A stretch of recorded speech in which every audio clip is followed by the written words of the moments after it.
কুমিল্লার বাদুড়বাজারে bus train সংঘর্ষে 12 জন সহ দেশের বিভিন্ন জায়গায় সড়ক দুর্ঘটনায় 24 জনের মৃত্যু, আহত 8 শতাধিক।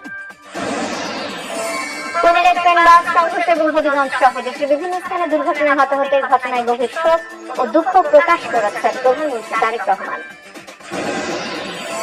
কুমিল্লার রেল দুর্ঘটনায় রায়দের বিরুদ্ধে ব্যবস্থা নেওয়া হবে, রেল ক্রসিং আধুনিকায়ন করতে সরকার বদ্ধপরিকর, বলেছেন রেলপথ প্রতিমন্ত্রী হাবিবুর রশিদ।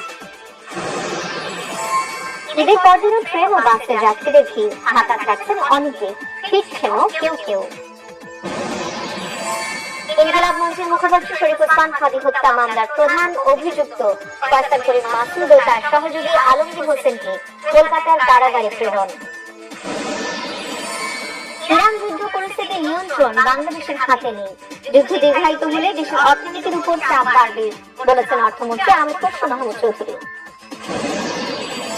সরকারকে নিয়ে যারা কুচ্চা রাখাচ্ছে তাদের উপর ফ্যাসিবাদের তকমা জুটে যাবে, মন্তব্য বিএনপি সিনিয়র যুগ্ম মহাসচিব রুহুল কবির রিজভী।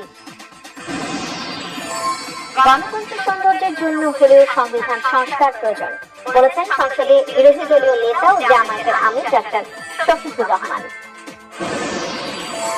পরিষ্কার পরিচ্ছন্ন পুরনো ঢাকা গড়তে চান ঢাকা দক্ষিণ সিটি কর্পোরেশনের প্রশাসক আব্দুল সালাম। গ্রিন ঢাকা গড়ার প্রত্যয় মুক্তিযুদ্ধ বিষয়ক প্রতিমন্ত্রী ঢাকা 6 আসনের সংসদ সদস্য ইশরাক হোসেনের।